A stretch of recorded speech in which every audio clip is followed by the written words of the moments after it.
민수기 31장 말씀으로 넘어가서 말씀을 전하도록 그렇게 하겠습니다. 오늘 말씀은 우리가 이미 봉독한 바와 같이 미디안과의 전쟁에서 승리하는 그와 같은 이야기를 담고 있는 본문의 내용입니다.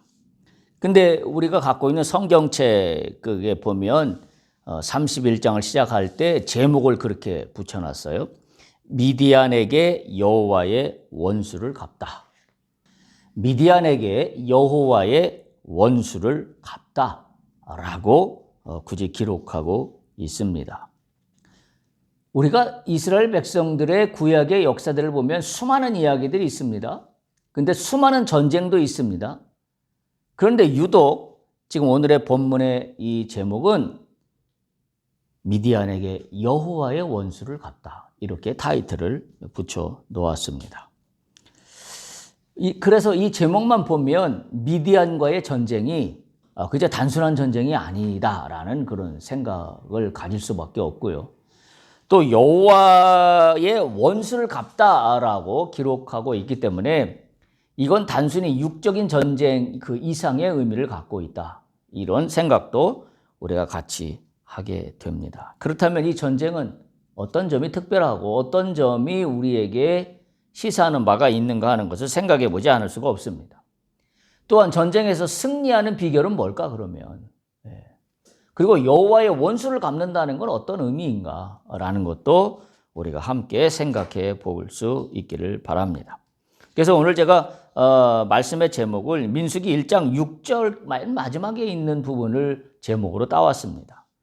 차지하게 하리라. 제목을 그렇게 정했습니다. 차지하게 하리라. 여러분, 제가 제목으로 삼은 여호수아서 1장 6절 맨 마지막 부분에 보면 차지하게 하리라라는 문구에 주목할 수 있어야 됩니다. 차지하리라, 네가 차지해라 라는 게 아닙니다. 차지하게 하리라라는 얘기 뭐예요? 우리 입장에서 보면 수동형입니다. 능동형이 아닙니다. 차지하게 된다라는 거예요. 누군가 차지하게 하겠다는 거예요. 우리가 이 부분을 잘 기억해야 돼요. 우리가 하나님의 이름으로 전쟁을 할 때는 내가 내 능력으로 하는 게 아니라는 사실을 우리가 기억해야 합니다. 전적으로 하나님이 주시는 겁니다. 그래서 여기 차지하게 하리라라는 주어는 누군가요? 당연히 여호와 하나님입니다. 민수기 여호수아 1장 6절에도 보면 강하고 담대하라 너는 내가 블라블라블라 차지하게 하리라. 여호와께서 차지하게 하리라라는 것을 말씀하고 있습니다. 그러면 여호와께서 차지하게 주셔요? 여호와가 주어예요? 우리가 이거 분명하게 짚고 넘어가야 됩니다. 우리 인생에서 각종 전쟁과 같은 일들이 있습니다. 이 전쟁을 치르는 힘은 누구로부터 오는 거냐라는 거예요. 누가 이 전쟁을 하게 하냐라는, 누가 이 전쟁을 마무리하게 하느냐라는 거예요. 이게 너무나 당연한 얘기 같지만 우리 신앙인들도 막상 자기의 삶의 현장에 부딪히면 이게 적용이 안 돼요. 하나님이 차지하게 하시는데 그건 까마득하게 잊어버립니다. 그리고 하나님은 온데간데 없고 나의 이름, 나의 정의로움, 나의 어떤 분기탱천함 뭐 이런 것만 남아 있습니다. 차지하게 하리라. 하나님이 차지하게 하시는데 이 차지하게 되는 이 대상이 누구냐면 이스라엘 백성이에요. 우리입니다. 그러니까 나에게 어떤 몫이 주어지는데 그 몫은 내가 주어가 되어 내가 주인공이 되어서 차지하는 게 아니라는 이야기입니다. 차지하게 하는 이는 하나님이십니다. 우리가 이 부분을 분명하게 기억해야 합니다. 여러분에게 사업을 차지하게 하시는 분, 여러분에게 땅을 차지하게 하시는 분, 여러분에게 미래를 차지하게 하시는 분, 여러분의 삶에 있어서의 그 어떤 목표를 차지하게 하시는 분은 내가 아니라는 사실이에요. 나에게 둘러싸인 여러 가지 일들이 일어나면서 거기서 뭔가 얻는 것들이 있다 할지라도 그걸 얻게 하시는 분, 그걸 차지하게 하시는 분은 여호와 하나님이시다. 그래서 오늘 제가 제목으로 삼은 것을 늘 머릿속에 기억할 수 있기 바랍니다. 차지하게 하리라. 누가? 하나님께서. 주께서 나에게 차지하게 하리라. 그 부분만 우리가 분명하게 기억하고 나갈 수 있기를 바랍니다. 먼저 미디안이 누구인가를 봐야 되겠어요. 왜냐하면 오늘 미디안에게 여호와의 원수를 갚으라고 말씀이 이루어지고 있기 때문입니다. 족보를 보면 미디안은 아브라함의 세 번째 아내인 구드라의 아들입니다. 그리고 유목민이고 상인으로 자주 이 성경에 등장합니다. 우리가 가장 대표적인 게 요셉 이야기에서 등장하는 미디안 상인이 바로 이 족속입니다. 그래서 애굽에다가 요셉을 팔게 되는 그 미디안 상인, 바로 그 사람들입니다. 그 족속들입니다. 또 모세가 바로의 추격을 피해서 도망갔던 땅이 미디안 땅입니다. 그렇죠? 그래서 그곳에서 장인이 되는 이드로라고 하는 사람을 만나게 되고, 그리고 또한 아내 십보라를 얻게 되는데 십보라도 미디안 사람입니다. 그래서 이 미디안 사람들은 이스라엘의 동편에 있어요. 요단 동편 쪽에 있는데 늘 미디안은 이스라엘에게 위협적인 존재가 되는, 물론 때로는 성경의 기록에 보면 피난처의 역할도 그 땅에 했지만, 그러나 궁극적으로는 늘 이스라엘 백성들을 위협하는 그런 사람들의 그런 맥락을 갖고 있습니다. 자, 그런데 오늘 본문의 말씀에서 조금 더 들어가 보면 왜 미디안을 원수로 여기느냐라는 거예요. 미디안에 대한 이 적대감은 어디에서 나온 거냐라는 겁니다.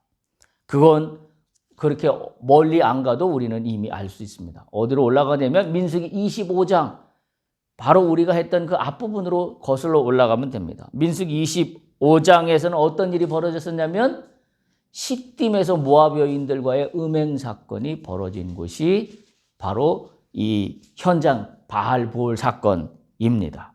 그래서 민수기 25장은 바알보올에서 이스라엘 백성들이 모압 여인들과 음행한 사건을 다루고 있는데, 그때 하나님이 엄청나게 진노하셨어요.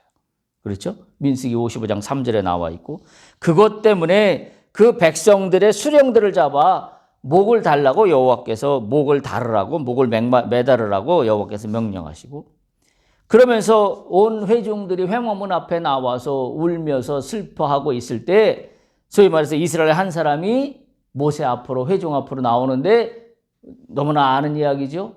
바로 미디안 여인을 데리고 나옵니다. 그러니까 미디안 여인과의 지금 이 이스라엘 백성들 간에 이 끈끈한 어떤 영적인 혼탁함이 지금 팽배해 있었던 배경이에요. 그와 같은 과정에서 어떤 일이 있었나요? 바로 오늘 등장하는 제사장 엘르아셀의 아들 비느하스가 그 두 남녀를 죽이는 일이 발생하죠. 여러분 기억하실 겁니다. 민수기 25장 8절에 나와요. 그래서 두 사람을 죽임으로 말미암아 하나님의 진노가 그칩니다. 그래서 이스라엘에게 이들의 음행 사건으로 말미암아 징벌로 주어지던 연병이 사라지고 그치게 됩니다. 그래서 성경에 보면 민수기 25장 9절에 보면 이 연병으로 말미암아 죽은 자가 24,000명이었다고 성경은 기록하고 있습니다. 이와 같은 배경을 갖고 있는 거예요. 자, 그런데 오늘 민수기 31장으로 와서 1절과 2절 앞부분에 이렇게 시작합니다. 여호와께서 모세에게 말씀하여 이르시되 이스라엘 자손의 원수를 미디안에게 갚으라 라고 말씀이 시작합니다. 그러니까 한마디로 뭐냐면 미디안에게 원수를 갚으라는 것은 이스라엘 백성들이 여호와로부터 멀어지도록 한 죄를 범한 겁니다. 그게 음행으로 나타난 거고요. 그렇죠? 그러나 말씀드리지만 음행은 겉으로 드러난 육적인 죄일 뿐입니다. 더 중요한 사실은 여호와에게 신성 침해 죄를 범하게 된 겁니다. 여호만을 의지하고 나아가는 이스라엘 백성들에게 여호와가 전부가 아니라는 그와 같은 의미의 이방 족속과의 혼탁함이 결국 여호와만 의지하고 나가서 여호와의 나라를 건설해야 되는 이스라엘 백성들에게는 어마어마한 사탄의 전략이 되었던 겁니다. 그래서 여호와의 이와 같은 신성 침해죄에 대해서 이스라엘의 원수를 갚으라 라고 그렇게 말씀하고 있는 겁니다. 굉장히 단호한 그런 여호와의 입장이 아닐 수가 없습니다. 우리가 이런 상황에서 우리가 한 가지 좀 생각해 볼 수 있는 것은 지금 이스라엘 백성들은 거의 모압 평지에 와 있고 한 발자국만 건너면 이 가나안 땅에 들어가는 입장에 있었어요. 그 바알볼 그 음행 사건이 일어났던 바로 그것도 뭔가 목적을 이룰 수 있을 것 같을 때 영적으로 흐트러진다는 사실을 우리가 다시 한번 기억해야 합니다. 결국은 영적으로 흐트러짐으로 말미암아 나 혼자 영적으로 흐트러지는 걸로 끝나는 게 아니라 그 문제는 어디로 가냐면 신성 침해죄로 갑니다. 여호와를 경홀히 여기는 걸로 가는 거죠. 그러니까 내가 여호와를 경홀히 여기는 거예요. 내가 한 번도 내 입으로 나는 여호와를 부정합니다. 난 여호와를 믿지 않습니다라고 이야기하지 않았음에도 불구하고 그거와 상관없이 한편으로 내가 사탄의 여러 가지 유혹에 걸려 넘어 들어가서 내가 소위 세상 풍조 속에 그리고 뭔가 목적이 다 이룰 것 같은 그 시점에 내가 영적으로 흐트러진다는 얘기는 다른 말로 거꾸로 얘기하면 여호와를 부정하는 것과 같은 맥락인 겁니다. 그래서 이와 같은 전쟁에 대해서 여호와는 단호한 입장을 취하고 있는 겁니다. 우리가 정확하게 16절 한번 보세요. 오늘 읽질 않았지만 민수기 31장 16절에 보면 더 정확하게 이 부분에 대해서 기록하고 있어요. 보라, 이들이 발람의 꾀를 따라 이스라엘 자손을 부올의 사건에서 여호와 앞에 범죄하게 하여 여호와의 회중 가운데 연병이 일어나게 하였다. 그러니까 지금 일련의 그 흐름을 보면 이렇게 연결이 되어 있어요. 발람이 이스라엘을 저주하는 일을 하지만 발람이 이스라엘을 직접 대면하여서 저주하진 않았어요. 그렇잖아요? 소위 발락 왕이 부탁을 해서 그 발락 왕의 부탁을 받고 저 멀리 광야 가운데 진을 치고 있는 이스라엘 진영을 향하여 저주를 퍼부어 달라는 발락 왕의 부탁을 받고 발람은 4번이나 그 일을 이루려고 하지만 실질적으로 한 번도 이스라엘을 저주하지 못하고 결국은 끝나고 맙니다. 그런데 그 일을 단순히 그게 한 사건으로 끝난 게 아니라 어떻게 연결하고 있냐면 오늘 민수기 31장 16절은 그것이 어떻게 갔어요? 이스라엘 자손을 부올에서 여호와 앞에 범죄하는 사건으로 이어집니다. 그러니까 이게 육적으로 보면 전혀 상관없는 일들이에요. 발람이 있었고요. 발락이 있었고요. 이스라엘 백성들이 지금 모압 평지에 있어요. 그래서 이 3명의 관계는 서로 한 공간 안에 접점으로 이루어지는 상황이 아닙니다.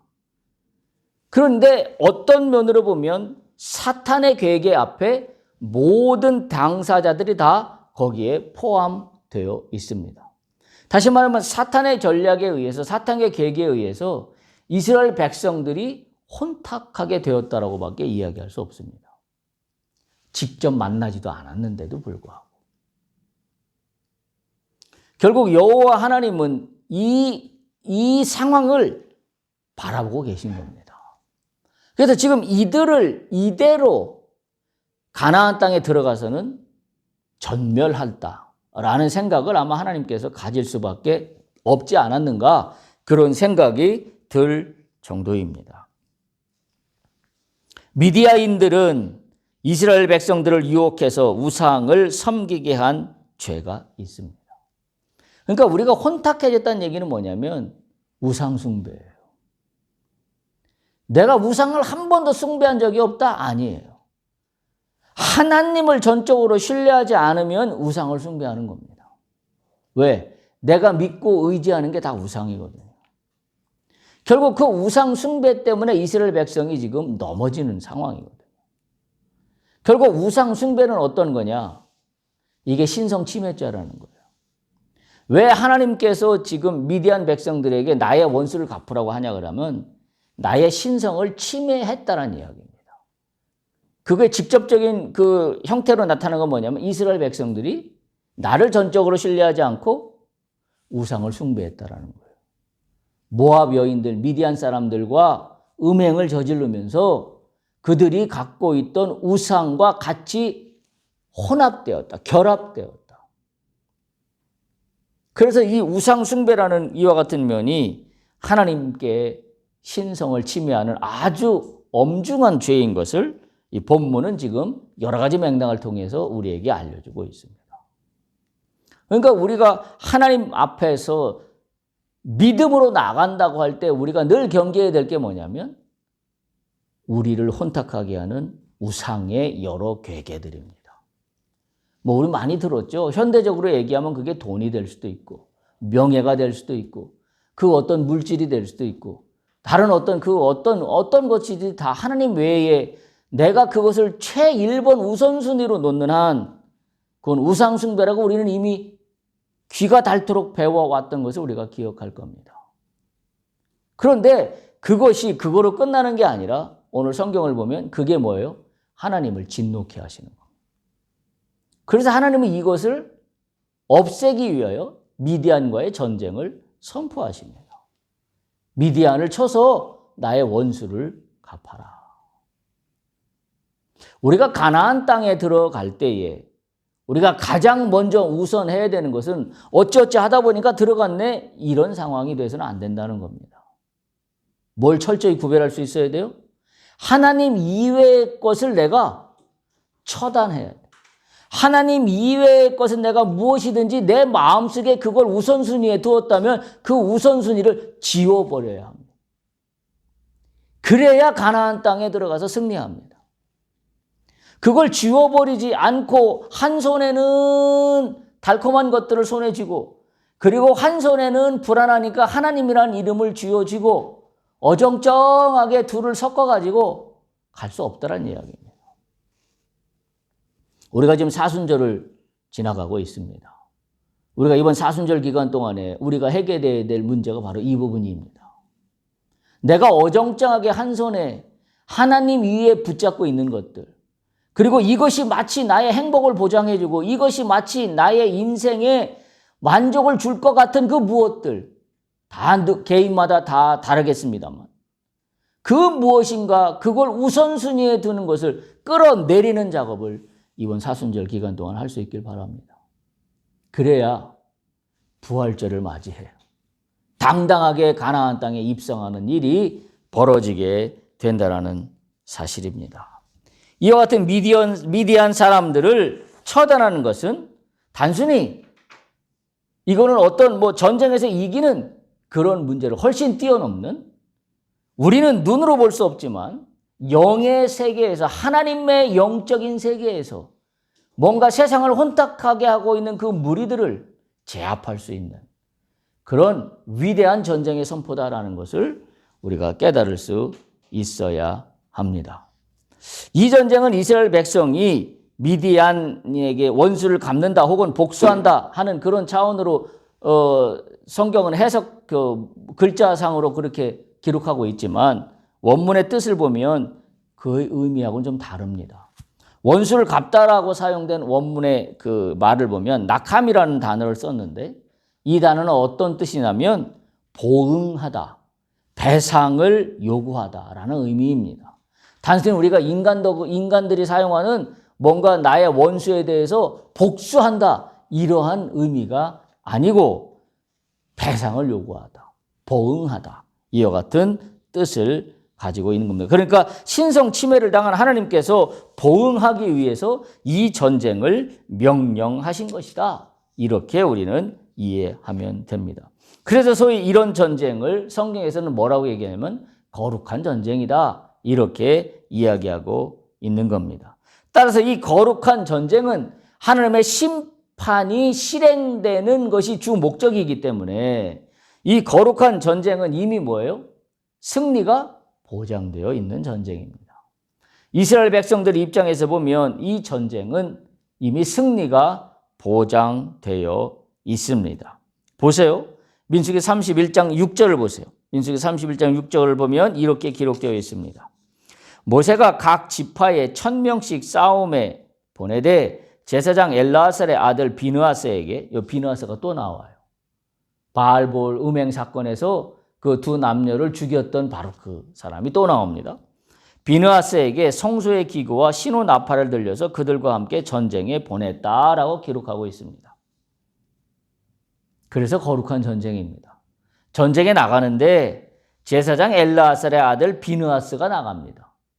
그리고 성소의 기구가 나갑니다. 그리고 신호를 울리는 나팔이 나갑니다. 또 각 지파별로 보면 그렇게 되어 있어요. 1000명씩이라고 되어 있어요. 각 지파별로 1000명씩 총 12,000명을 전쟁에 나가도록 해라. 이렇게 되어 있습니다. 근데 5절을 보세요. 각 지파에서 1000명씩 이스라엘 100만 명 중에서 12,000명을 택하여 무장을 시켰다. 자, 비느하스가 나가고 성소의 기구가 나가고 신호 나팔을 앞세워서 나가는데 군사가 많이 간 것도 아니고 5절을 보면 1000명씩만 뽑아서 12,000명을 뽑았는데 이 12,000명의 수준이 어느 수준이냐면 이스라엘 100만 명 중에 12,000명이에요. 얼마나 작은 숫자입니까? 이 부분은 이제 우리가 영적으로 잘 이해해야 되는 부분이에요. 이걸 세상적으로 보면 이와 같이 황당한 일이 어디 있습니까? 12,000명만 내보낸다고요? 그것도 지파별로 1000명씩만 뽑아서 12,000명만, 그것도 앞에는 비느하스를 앞세우고 제사장 아들인 비느하스를 앞세우고 성소의 기구들을 앞세우고 그리고 나팔을 불면서 12,000명만 데리고 전쟁에 나간답니다. 우리 이걸 통해서 뭘 알 수 있어요? 이 전쟁은 우리가 인간이 생각하는 그저 인간의 어떤 뜻을 이루기 위한 그런 사륙의 육적인 전쟁이 아니다라는 것을 우리가 이 부분에서 충분히 짐작할 수 있습니다. 결국 이 전쟁은 하나님의 명령으로 하나님의 뜻에 이루어지는 전쟁이기 때문에 이 전쟁은 무조건 승리합니다. 무조건 승리하도록 예정되어 있습니다. 우리는 이 성경에 이와 같은 패턴을 굉장히 많이 발견해요. 특히 성경을 구약 성경을 읽다 보면 이런 이야기가 굉장히 많이 나와요. 여호와께서 그 어떤 예를 들면 블레셋이면 블레셋 또는 그 어떤 적들을 이스라엘 손에 붙여주었도다. 이런 표현이 굉장히 많이 나오는 걸 우리가 압니다.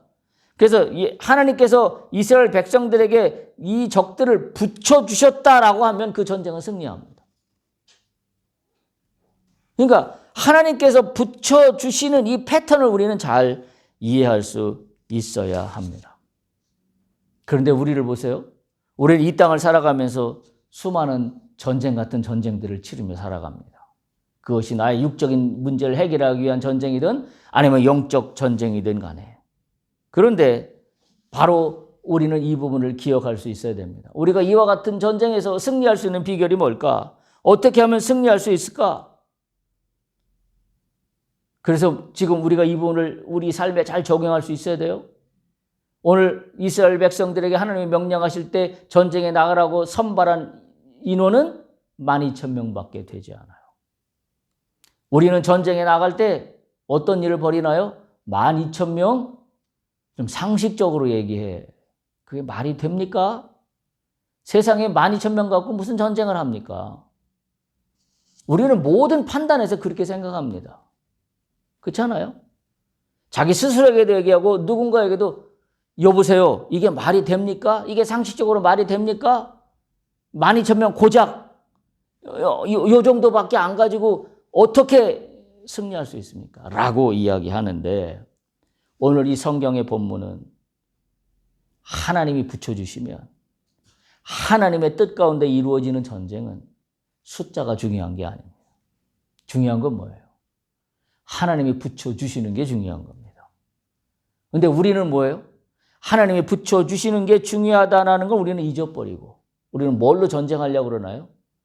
내가 갖고 있는 모든 것들을 총동원해서 그게 지식이 됐던 돈이 됐던 또는 어떤 다른 물질이 됐던 또는 권력이 됐던 그 어떤 것들을 총동원해서 전쟁을 치르고자 합니다. 올 한 해 우리에게 닥친 인생의 전쟁이 수없이 많이 있을 거예요. 무엇으로 그 전쟁에 대적하겠습니까? 오늘 우리가 나눈 이 본문의 말씀을 잘 기억할 수 있길 바랍니다. 12,000명만 가지고 승리했다. 그런데 이 전쟁은 하나님의 명령에 의해서 시작된 전쟁이다. 그래서 앞서 나간 사람들이 제사장의 아들 비느하스가 나가 있고 성수의 기구들과 신호 나팔만 앞세우면서 전쟁에 나갔다는 사실을 우리가 반드시 기억해야 합니다. 그렇다면 우리가 몇 가지 사실을 발견하게 됩니다. 첫째, 이 전쟁이 하나님의 명령으로 시작됐다는 사실을 우리는 반드시 기억해야 합니다. 전쟁에서 항상 승리하는 성경의 공식은 하나님과의 관계에 바로 세워지는 겁니다. 지금 구약의 열왕기서나 역대기서에 보면 이스라엘 백성들의 이스라엘의 여러 왕들의 이야기가 나오고 그 왕들이 거의 예외 없이 항상 전쟁을 치르며 지나가는 왕들의 이야기가 열왕기, 역대기 나와 있습니다. 거길 보면 어떤 왕은 전쟁에서 승리하는데 어떤 왕은 전쟁에서 대패합니다. 정확하게 갈라져요. 전쟁에서 승리하는 그 왕은 하나님의 관계가 바로 서 있는 왕은 하나님이 그 전쟁을 그 왕의 손에 붙여주셔요. 그러면 그 전쟁을 승리해요. 근데 하나님께 간과함이 없고 하나님과의 소통함이 없고 하나님과의 관계가 바로 서지 않은 상황에서 전쟁을 치를 때 그 전쟁은 백전백패로 끝납니다. 성경에서 발견하는 공식적인 패턴이에요. 공식적인 패턴입니다. 그 얘기는 뭐예요? 전쟁은 하나님의 뜻에 따라 하는 겁니다. 근데 우리는 전쟁이 왜 우리가 실패하나요? 왜 우리가 전쟁을 치르는데 성공이라는 걸 보장받지 못하나요? 내 욕심을 따라 치르는 전쟁이기 때문에 그래요. 스타트가 달라요. 하나님의 명령을 붙잡고 하는 전쟁인 거와 내 욕심을 붙잡고 하는 전쟁이 이렇게 달라지는 거예요. 근데 우리가 이 땅을 살아가면서 늘 나는 어떤 전쟁에 주로 대부분의 내 인생을 소비하고 있냐면 내 욕심을 따라 얻고자 하는 거에 대한 전쟁터에 나갑니다. 그래서 그 전쟁에 소득이 없어요.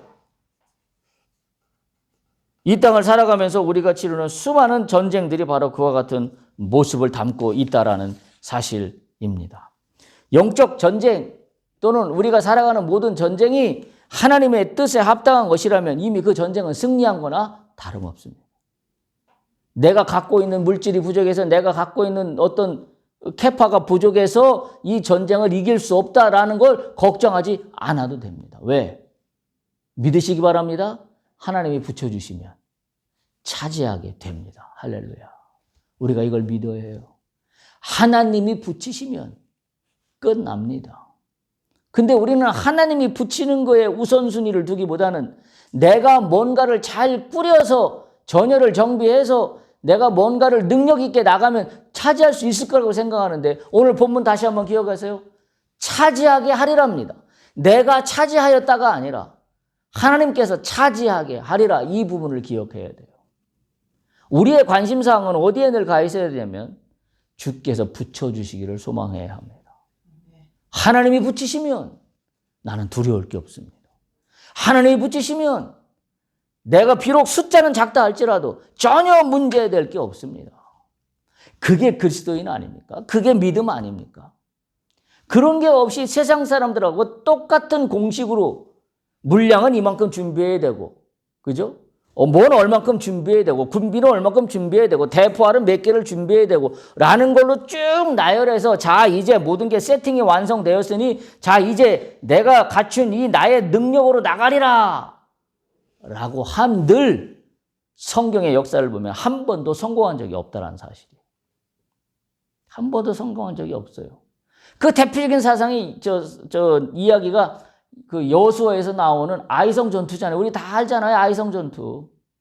여리고성을 무너뜨린 그 강력한 여리고성을 무너뜨린 이스라엘 백성들이 아이성 조그만 전투에서 대패를 당합니다. 왜 대패를 당했어요? 내가 할 수 있다고 했거든요.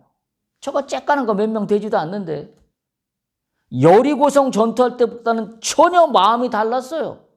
준비태세가 달랐어요. 어떤 준비태세가 다른 거냐면 다른 거 아무것도 없어요. 사람은 그대로예요. 이스라엘이 갖고 있는 무기도 그대로입니다. 여리고성을 치를 때 무기나 아이성을 치를 때 무기나 무기 동일해요. 그 사람이 그 사람입니다. 전혀 달라진 게 없습니다. 그런데 분명하게 달라진 게 있다면 여호와와의 관계가 서 있지 않았어요. 그게 아이성 전투에서 실패하는 원인이에요. 여호와가 붙이시면 자제하게 하리라. 우리가 이걸 믿어야 합니다. 그걸 믿어야 해요. 또한 둘째, 그러면 이 전쟁은 어떤 무기로 승리를 쟁취하냐 하냐면 지금 말씀드린 것 같이 믿음입니다. 여호와께서 주시겠다 하는 그 명령을 믿는 겁니다. 하나님에 대한 전적인 신뢰입니다. 어정쩡한 상태로 있어서는 아이성 전투처럼 실패하고 맙니다. 믿음으로 당당하게 나갈 때 승리하게 된다는 거예요. 그래서 그렇다면 12,000명밖에 되지 않는 숫자에 우리가 주눅들 이유도 전혀 없고 두려워할 이유도 전혀 없고 실패할 두려움을 가질 이유도 전혀 없습니다. 하나님만 신뢰하면 돼요. 차지하게 하리라. 내가 차지하게 하리라. 누구에게? 너에게.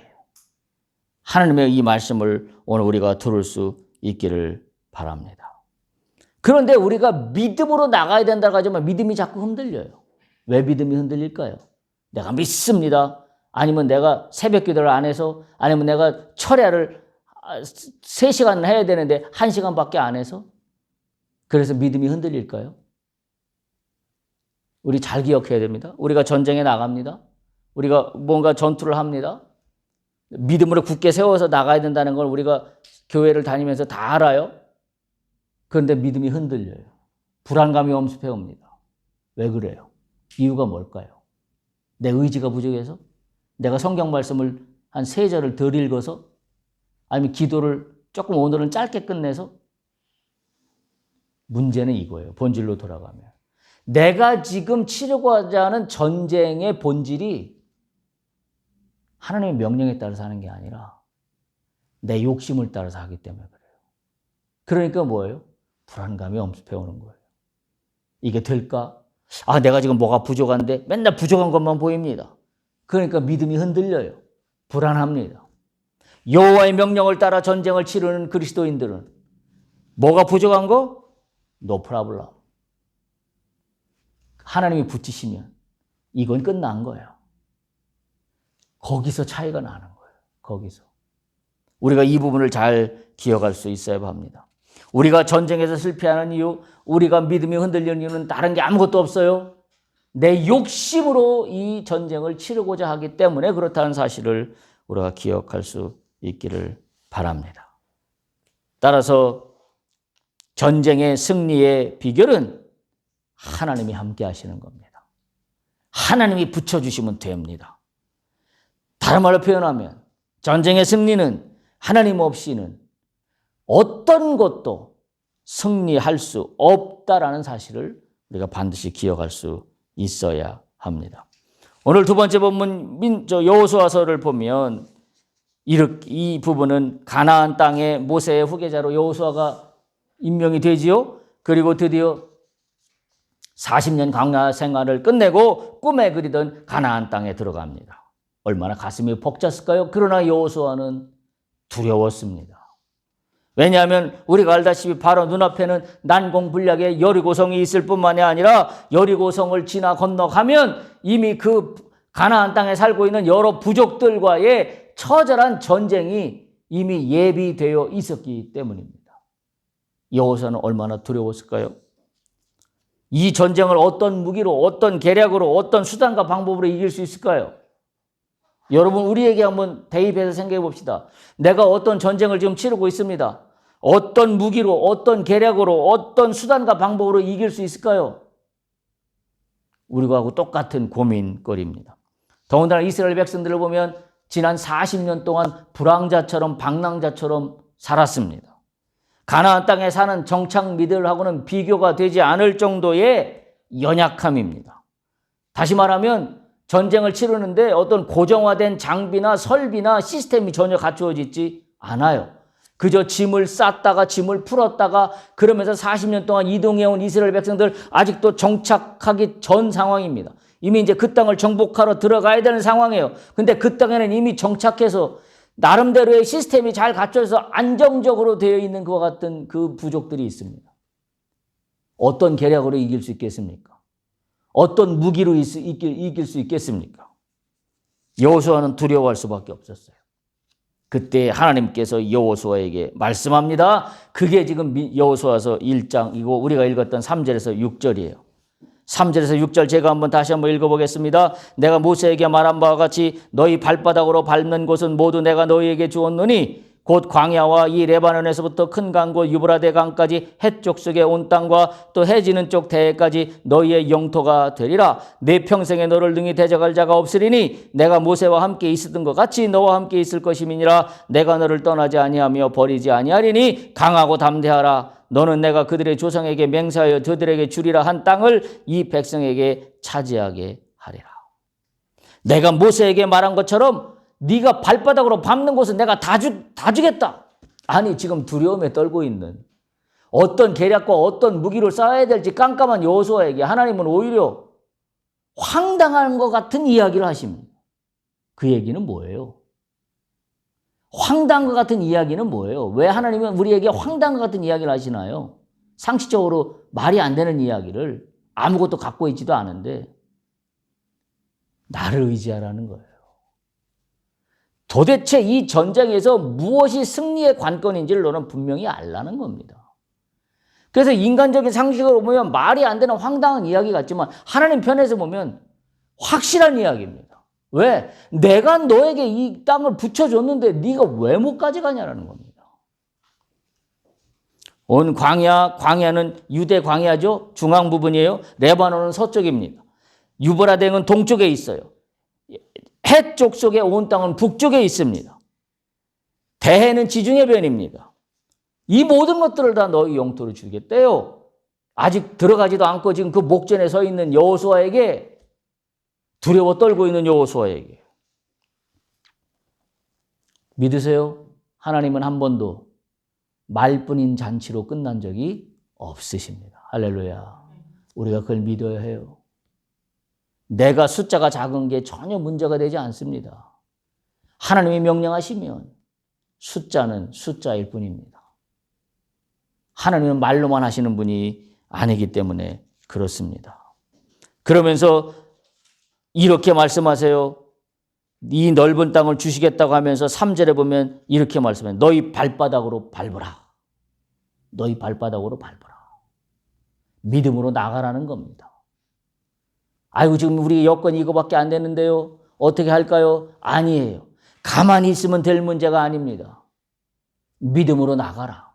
믿음으로 나가라는 겁니다. 왜? 내가 너에게 붙여주었노니 라고 하나님께서 말씀하십니다.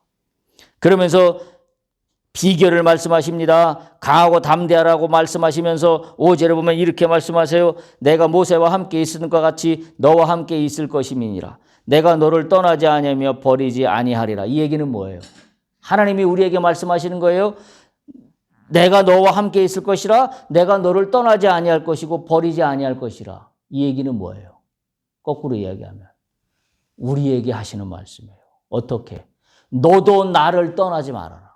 너도 나를 버리지 말아라. 너도 나와 함께 있는 것을 떠나지 말아라고 이야기하고 있는 겁니다. 나는 아무것도 안 하는데 나는 맨날 세상 것만 바라보고 있는데 하나님이 나에게 내가 너를 떠나지 아니하고 너를 버리지 아니하고 너와 함께 있을 것이라고 하는 말씀은 일방적인 말씀이 아니에요. 하나님 우리에게 그렇게 말씀하시는 건 거꾸로 얘기하면 너도 나에게 그렇게 하라는 거예요. 네가 나를 믿고 의지할 때 그것이 맞아서 박수치면 소리나는 것과 똑같은 원리가 되는 것입니다. 정리합니다. 미디안 물리치라는 하나님의 명령은 분명합니다. 그 동기가 미디안 백성들의 죄에 있기 때문입니다. 그 죄 중에 죄는 우상숭배예요. 그 우상숭배는 신성침해죄입니다. 하나님을 경홀히 여기고 하나님을 부인하는 죄를 범하기 때문입니다. 오늘 전쟁에서 하나님은 미디안 백성들에게 12,000명만, 이스라엘 백성들에게 12,000명만 전쟁에 나가라고 해요. 여러분 무엇으로 전쟁에 승리하겠습니까? 감정으로? 무력으로? 권력으로? 물질로? 돈으로? 오늘 성경 우리에게 분명하게 무엇이 승리하는 비결인지 분명하게 이야기해주고 있습니다.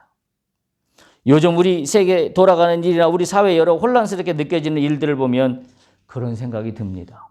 대부분 많은 사람들이 감정으로 또는 무력으로, 권력으로, 어떤 돈의 위력으로 승리한 것처럼 처음에는 보여지지만 시간이 조금만 지나가면 그건 승리한 게 아니라 오히려 자신들이 더 곤경에 취하게 되는 빼도 박도 못하는 증거가 되고 있다는 사실을 우리는 너무나 빨리 발견합니다.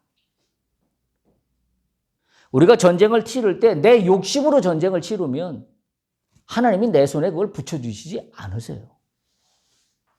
하나님이 하나님의 명령으로 하는 전쟁은 그 전쟁을 하나님이 내 손에 붙여주십니다.